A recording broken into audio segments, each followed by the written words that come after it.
House of Trix, Part 1. 1. Do I get to be red like you now that I'm grown up? Mia followed her mom's tail through the fall field while trying to examine her own dusty brown paws. She thought her fur might be changing color, but her paws wouldn't hold still long enough for her to tell. Red fur will come with me, her mom said. Oh, Mia blinked. What about my eyes? Is the blue gone yet? Her mom stopped walking just long enough to give Mia's nose a lick. Not yet, dear heart. Now come along. Okay. Her mom slipped through the wind-woven vines, and Mia followed, nosing through the tangle until the leaves came to an abrupt end, and the world opened like a gasp. The sky beamed upon an emerald meadow. A soft wind blew pale stripes across the grass, sweeping as far as Mia's eye could see. Wah, she said, then caught an itch behind her ear. Do I have to have babies? That's not for many months yet, her mom said. She slipped into the meadow's high grasses, leading them down a shadowy passage. And only then, if you want them. Where do I get them even? Mia asked. Her mom was distracted, sniffing for danger. Busy said babies grow on blackberry bush in winter, Mia continued, and you have to pick them very carefully or else they'll pop and get milk all in your mouth. Busy said that, did she? Yeah, but I could tell she was faking. Mia sneezed when a blade of grass poked her in the nostril. Was she faking? Yes, her mom said. If you want kids, then, well, they'll come to you. Mia imagined a small bundle sailing in from the horizon on a fluffy dandelion seed. She imagined the bundle landing before her paws and unfolding into a squirming pink litter. Do I ever have to eat grasshoppers again? She asked. The questions persisted as Mia and her mom crossed the meadow, keeping hidden in the thicker patches. Every so often, her mother stopped and lifted a paw, snipping back the way they'd come. Mia lifted a paw and sniffed too. What are we looking for? She whispered. Hush, her mom said, ears alert. Mia waited patiently until her mom set down her paw and continued on. It felt strange, traveling away from the ivy wood, away from the kindly sights and scents, the soil and leaves that crunched familiar underpaw. It was strange knowing that she would not be returning to the den that night to curl up in a fuzzy pile with her brothers and sisters. The thought pinched something in Mia, and she gazed back through the grasses, past the hills and the valleys toward home. Eyes ahead, Mia, my love, her mom said. Foxes don't look back to their kidhood then once they're grown. They have to show the other kids, the ones who didn't pass the test, what it means to be brave. Her mom's voice caught like it had hooked on a thorn. Okay, Mama, Mia said. She nibbled an itch from her tail where Miss Fix's teeth had plucked the hairs, and then bounded after her mom's sweet apple scent. 2. As dusk dusted the horizon, Mia and her mother arrived at the mouth of a forest. The trees bristled and smelled of sap. Their needles clawed the sky. Her mom bounded into the wood, dissolving in shadow, but Mia's bottom plopped onto a mossy hump. Her paws refused to budge. Fox eyes weren't meant for forest. Every kid knew that. We keep to the edges of things, Miss Fix had told Mia and her siblings, between field and forest, between meadow and wood. There you'll find places for hiding. The rodents and insects are as plentiful as stars, and the sky is thrown so wide you'll smell a hawk or a hunter approaching from miles away. Mia, her mom's voice said from the shadows.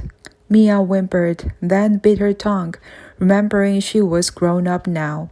Her mom bounded out of the trees and tried to nuzzle Mia's chin, but Mia couldn't stop staring into the forest. Darling, her mom said in a calm voice, once we make it to the other side of these trees, we can hunt and rest. Even though she wasn't supposed to, Mia looked back the way they'd come. She'd feel a lot better if she could just tease Roa one last time. Tickle Marley, chew on Alfie's ears. Why can't we just go back to the Ivy wood? She asked. Because, her mom snapped. I said so. Mia's ears flattened, and her mom's eye filled with guilt. I'm sorry, Mia. This isn't your fault. She sniffs at the trees. This forest is shallow. Sniff, sniff. I can smell a peach grove on the other side. Sniff.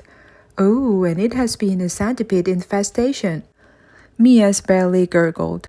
Centipedes were her favorite food, especially when found in an overripe peach. Come now, her mom said, bounding back into the trees. You're too big for carrying. But, Mia's paws kneaded the dirt. What if the yellow stench was in here? Her mom had told her it was all a test, but she couldn't quite make herself believe it. What if the yellow was watching from the shadows with its gooey eyes and dripping saliva, waiting to bite her tail again? There came a sigh, and then her mom trotted back into the light of dusk. Okay, Mia, you win. We'll go around the long way. Really? Mia's bottom came unstuck from the ground, and she followed her mom east along the edge of the forest. For real? Yes, yes. You've talked me into it. I've lost enough kids today. Mia's heart squeezed. What do you mean lost? We know where they are. They're with Miss Fix in the Ivy wood. Of course, her mom said, not meeting Mia's eyes. I'll go back for them once we find our new den. She trotted a little faster. Will I get to see them again? Mia asked, leaping to catch up. Her mom didn't answer any more questions for a while. As the sky went softly to sleep, Mia and her mom traced the shadows that wobbled along the edge of the pines. Soon they came to an odd sight that stopped her mom in her tracks. The thing looked like a river, but it had no water or stones, and it wasn't running. It lay flat and black along the forest edge, as straight as a frightened tail. What's that? Mia asked, sniffing. A road, her mom said, eyes wide with fear. We must leave this place now. Mia looked back into the forest. The only other place to go. But, Mama... End of argument. Mia clamped her muzzle shut, catching a whimper. Her mom crept into the trees, and Mia followed as night fell and the shadows closed around them. The path through the forest was twisted and bumpy and barely lit by starlight. Mia tripped over sticks and stepped into holes and was poked in the eyes by leaves. She had to squint to see her mom's tail.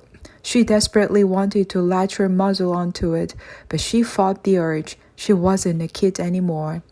Just when Mia thought the trees would never end, they arrived in a clearing. Mia blinked. Branches swayed against the starry sky. The ground was littered with silver roots. Did we make it? She asked, her heart hopping with relief. Is this the other side? No, honey, her mom said, sniffing. I'm afraid we still have a ways to go. She bounded over one silver root and slid under another. She sniffed the air, took another step, and crack! She leaped into the air with a scream. A silver root had bitten her paw. Snake! Mia shouted. She bounded and snapped the thing up in her mouth, but its skin was as solid as stone and woke her nerves in her teeth. Her mom jumped and jerked and spun, trying to escape. Mia shook the silver thing body with her muzzle, but its jaws clung tight. Her mom slumped onto her side, paw still trapped. Mia, she said, her voice shaking. Mia, it isn't a snake. The silver thing hung cold and heavy in Mia's mouth. She let it drop with a clink. She sniffed at the circles of its body, its toothless jaws, her mom's paw all smashed up inside. Mama, what is it? Her mom shifted her paw, sucking through her teeth. I don't know. Mia scratched at it. Is it dead? I don't think it was ever alive. Then, Mia swallowed. Then how are we gonna kill it? Her mom didn't answer. She nibbled at her trapped paw, trying to pull it free, but the silver jaws held fast, and she let out a whimper. Mia's ears lay flat. She'd never heard her mom make that sound before. Here, Mia, her mom said. Stick your nose in the narrow part of its mouth. Maybe we can force it open by... A branch snapped in the darkness. A light flashed across the leaves. Mia and her mom crouched low as a creature bigger than anything Mia had seen before stepped between the trees.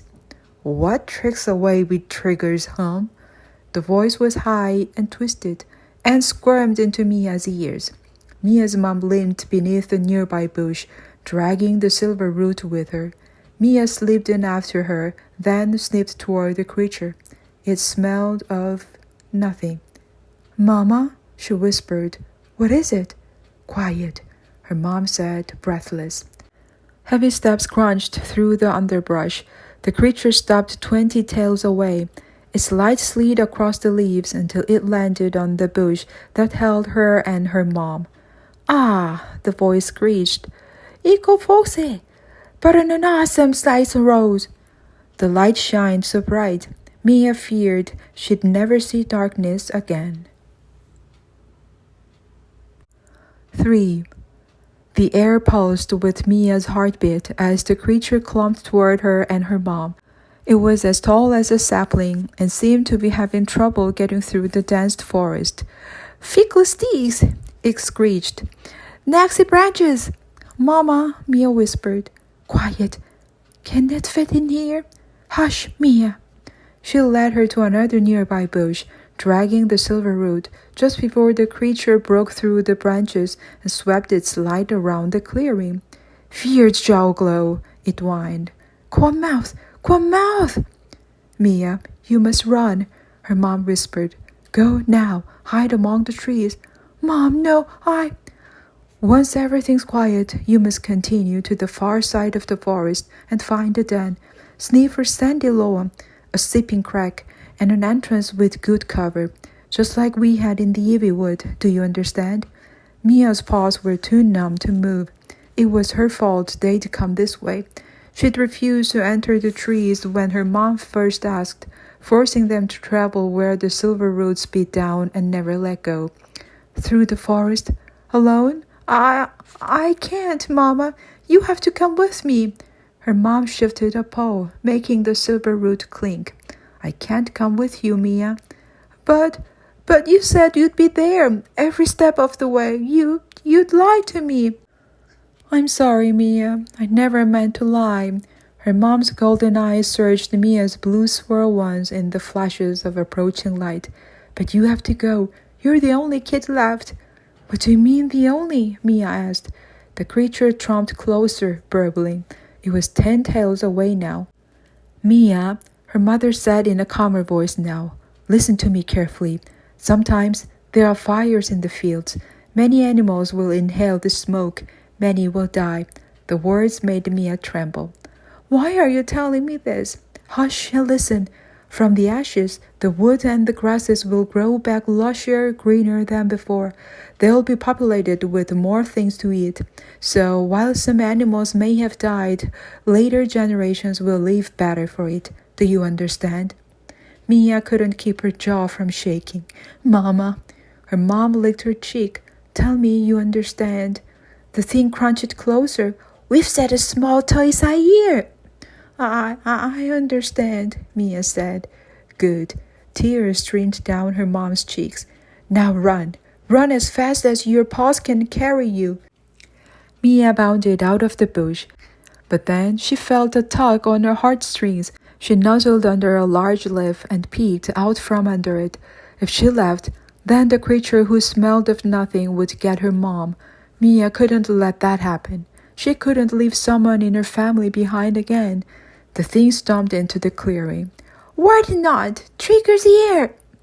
By the glow of the floating light, Mia finally saw the thing. It had no fur on its face or paws. Loose skins flipped around its body, and her heart jerked. The thing walked on 2 legs. Mia knew what it was now. Human. It's no use being a clever paws around a human, Miss Fix had said. They are clever by a landslide. They will catch you with their traps, peel off your skin with their long fingers, and wear it around their naked necks to keep warm. If you ever see a human, run.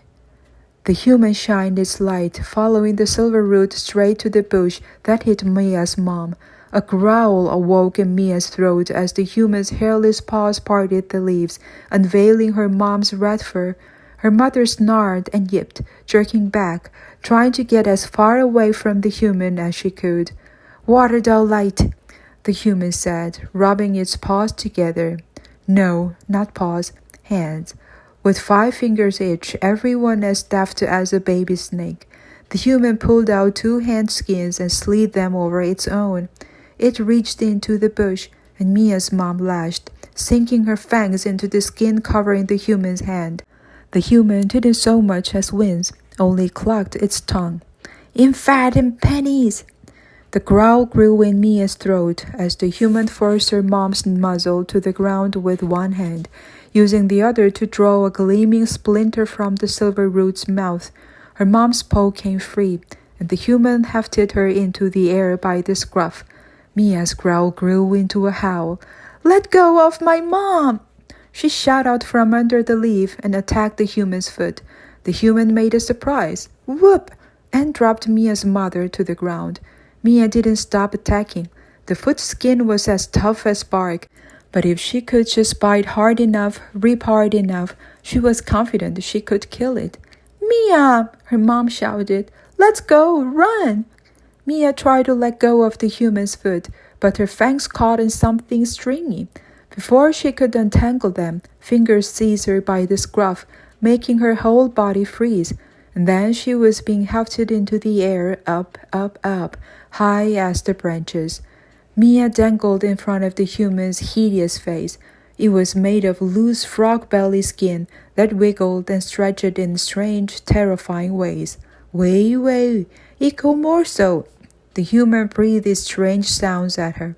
"Utter the breeze, hee hee." With her scruff pinched, Mia could only snarl. Below, her mom ripped at the loose skin around the human's legs. The human kicked her in the teeth, but her mom shook off the blow and bit down again. Mia's stomach lifted as the human swooped down to catch her mom with his other hand, but her mom dodged into the brush. "Verrier," the human said, standing. It tried to step away, but Mia's mom kept nipping at its feet. Whenever the human reached down to grab her, she bounded off into the brush. Finally, the human crouched low, holding Mia out. "Flera," it said, allures. With its other hand, it reached toward Mia's mom, who remained frozen behind the leaves. Her injured paw curled to her chest. "Mama," Mia cried, "don't let it take me." Her mom whispered. She kept her distance. The human sighed. "Verriele." It hefted Mia as high as the branches again and burbled as it carried her through the forest. Her mom limped behind them, trying to keep up on her injured paw. "I'll find you, Mia," her mom called. "Be brave." But Mia was too numb with fear to be anything. Soon her mom's pops and sweet apple scent were swallowed by the leaves. 4. An orange light bloomed through the elder trees. It shone from something that looked like a den, but was built above ground. Its walls were made of stones and fallen trunks. It had a roof of dead grass. Black smoke billowed from its top, hazing the air and stinking Mia's eyes. "How's a Trix?" the human cried. Something was wrong with this place. No crickets chirped, no frogs croaked. There were no scuffles in the underbrush, as if the creatures of wood knew to keep quiet here. The human carried Mia onto the den and then closed it with a click, cutting off the scent of the trees. The walls danced with flames, a forest fire, somehow contained within a small cave. Mia had only ever seen fire from a distance when lightning struck the great crook tree. This close, the crackling flames burned her nose and dried her eyes, making the shapes of the den blur together. She started panting with fear. "First things first," the human said. Mia felt the snip behind her ear as the human stole a tuft of her hair. Then, carrying her by the scruff, it brought her to a nest of silver sticks. The sticks opened with a squeak and Mia fell inside. Another squeak, and she found herself trapped. She tried to bite through the sticks, but they were made of the same impossible stuff as the root that had bitten her mom's paw. The human unfolded the outer skins from its body, releasing a scent like melting flowers. Its long white fingers hung the skins, one by one, on a dead brown tree. It turned firelight flickering on its flat, naked face. Raspberries stained its lips. Blueberries tinted its eyelids. A clump of silver hair sat atop its head, and it wore a golden flower at its throat. Mia sniffed. This human was female. Ah, the woman said in a breathy, bright voice. Much better. Mia's ear twitched. She could understand the human now. But how? The woman drew close and bared her teeth through the silver sticks. Hello there. She tapped the air a whisker from Mia's muzzle. I'd reach into your cage and pet you, but I'm afraid you'd nip my finger. You're shaking so. Mia howled for her mom. Aroo! Oh, bop, bop, bop, the woman said. None of that now. Her round pupils moved up and down, taking in Mia's coat. You're a vixen, I believe. She wrinkled her nose, though I won't do either of us the indignity of checking. She walked to what looked like a hollow tree trunk and drew out something sharp and hooked, a silver claw that gleamed like moonlight on water. You are a surprise, you know, the woman said, and not a pleasant one, I'm afraid. She picked up a stone and ran it along the claw's edge. Shink, shink, shink. The sound raised Mia's hackles. I'm not particularly partial to foxes, the woman continued. They are unpleasant creatures at the best of times, always murdering innocent ducks and mouses and little cherubs. That's what I call piglets, by the way. Shink, shink, shink. That's why foxes have always been the villains in my stories. Don't much appreciate villains myself. Mia kept her eyes on the silver claw. She was trying to follow the woman's words, but they didn't make any sense. Stories? Villains? Besides, the woman said, I already have a fox story, The Tale of Mr. Todd, and it was not popular amongst the littles. She set down the stone and gave the sharp end of the claw a prick with her nail. I was hoping to catch a chubby chipmunk or a bunny, or perhaps some pleasant forest critter I haven't written about yet. She brought the claw to the cage. Mia cowered. There was nowhere to hide. My, but you are beautiful, aren't you? The woman said, hesitating. And young. Why, you're nothing but a kid. She tapped the claw against the silver sticks of Mia's cage, thinking. Perhaps it is time for another fox story. My publisher might enjoy the one that isn't so, well, nasty. She set down the claw with a clatter. Let's give it a try, shall we? Mia's ear twitched. Give what a try? Was the woman not going to steal her skin? How impolite of me, the woman said, clapping her hands together. I haven't made introductions. Her face drew too close to the cage again. My name is Beatrix Potter. Mia's ear flattened. She didn't care about the woman's name. She just wanted to leave. The woman tapped her lips, studying Mia's face. And I believe I'll call you Little Miss. Mia avoided the woman's eyes as Miss Potter again bared her teeth. I'm going to make it so that you live forever. 5. After Miss Potter sang a bright good night, after she banished the lights with a click, after the fire died with a crackle, it was only then that Mia was able to take in her surroundings. She pressed her nose between the silver sticks of her cage, trying to sniff out an escape. Moonlight poured through the hole in the dense wall, but she couldn't smell the trees or her mom's apple-scented fur. The wind and all its smell were held back by something as invisible as a fly's wing. Mia searched the dense other walls and found that they were impaled with forest things, mushrooms and feathers and leaves of different shapes. A hairy vine coiled in a circle. There were creatures too, a yellow beetle no longer marching, a butterfly that did not flutter, as well as a bat, a frog, and a lizard, all shriveled and still. The creatures were as scentless as dust, and Mia's stomach did not rumble at the sniff of them. She turned her nose upward to see if the den had a top exit, and her heart turned over. There, standing on a flat perch high in the den, was a large male fox. "Keep away from unknown foxes," Miss Fix had warned. "If you don't belong to them, they will snap your neck and leave your body for the worms." Mia didn't want her neck snapped, but the fox wouldn't be able to reach her in the cage. Besides, who else was going to help her? "Excuse me?" Mia whispered to the fox. He didn't respond, only stood proudly, sandy whiskers alert. "Hello?" she said. The fox gazed out over the den, eyes gleaming like black currants. He didn't so much as blink. "Sorry to interrupt," Mia gulped. "You look very, busy, but I just need to find a way out of this nest. My mom's looking for me outside." A long silence followed. No use talking to him. "Who's there?" Mia asked, searching the moonlit room. "Who said that?" "Just me," a pinched voice said. Mia sniffed but couldn't smell anything. She swiveled her ears until she caught the creature's whistling breath, its slow thumping heartbeat. Her eyes adjusted to the darkness in the corner, and she saw another silver cage like hers. Faint moonlight made squares on floppy ears, white eyes, and brownish gray fur. "Why can't I smell you?" Mia asked the rabbit. "That's what she does to you," he said in a tired voice.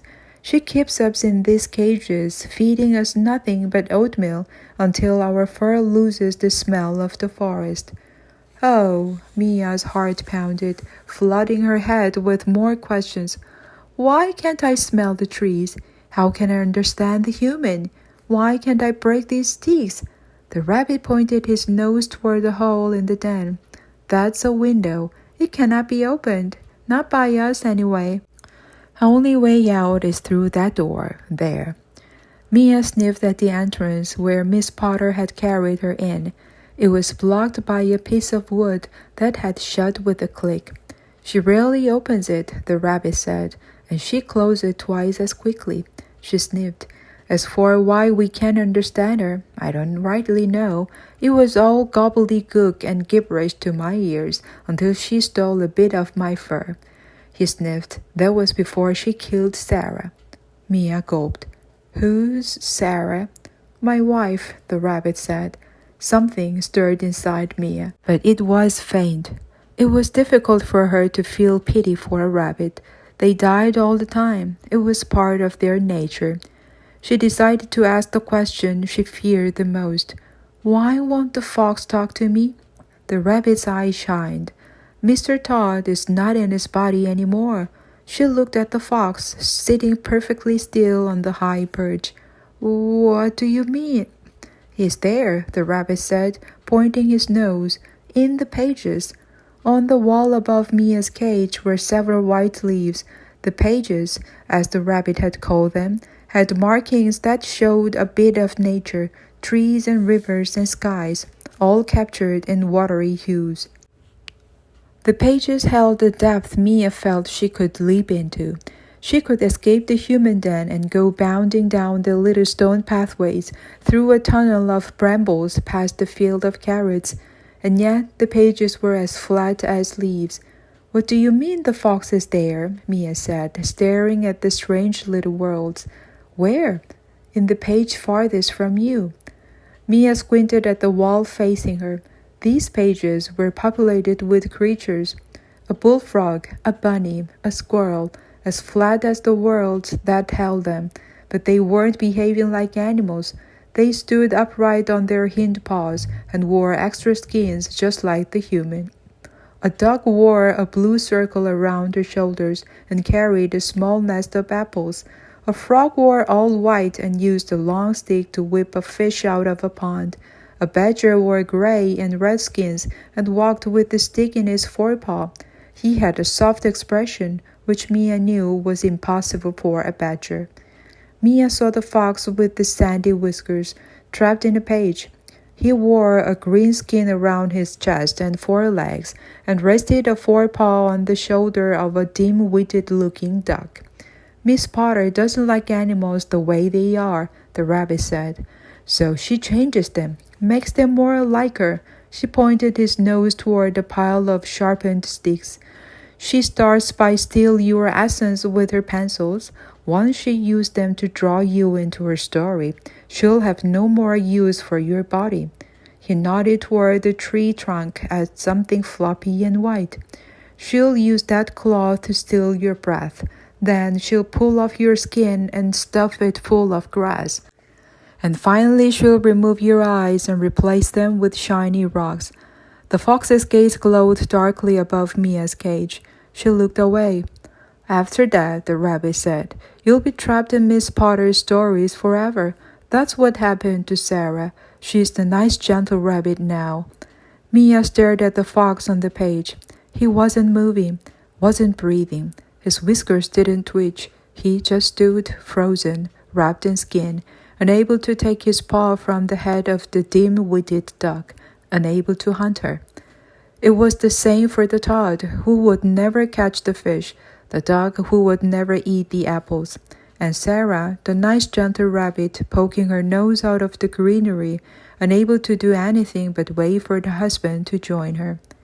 If Mia went to the watercolor world, then she'd never see her mom or siblings again. She shook the thought from her head. Rabbits were scared of everything. Their hearts were always in a panic, their eyes always wide with shock. Tell me the truth, Rabbit, she snarled, trying to sound more frightening than frightened, or else I'll rip out your throat. The rabbit gave her a pity look, and Mia realized there wasn't a bit of fear in his droopy eyes. I was like you once, he said. I kicked and kicked at my cage until I thought my legs might break. Then Miss Potter filled my belly with oatmeal, and it made me old and slow. Mia looked at the fox with the sandy whiskers. Tell me he is lying. The fox's eyes only glowed. Once Miss Potter finished drawing your story, the rabbit said, that's when you'll know it's your time. No! Mia attacked the sticks with renewed energy. I have to get out of here. My mom's out there. The rabbit tucked his paws under his chest, warming them from the night. He turned his nose toward the pages lying on top of his cage. She finished my story this afternoon. Tomorrow she'll bring the jar and the cloth, and then I'll become just like Mr. Todd. He lay in his cage, turning his back to Mia.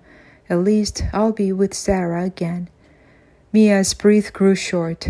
Was that how she would end up, stuck inside one of these watercolor worlds forever? Her skin stuffed, her glowing eyes staring out the window, waiting for her mom to come and find her. Wait, Mia called to the rabbit. How do I get out of here? But the rabbit was fast asleep.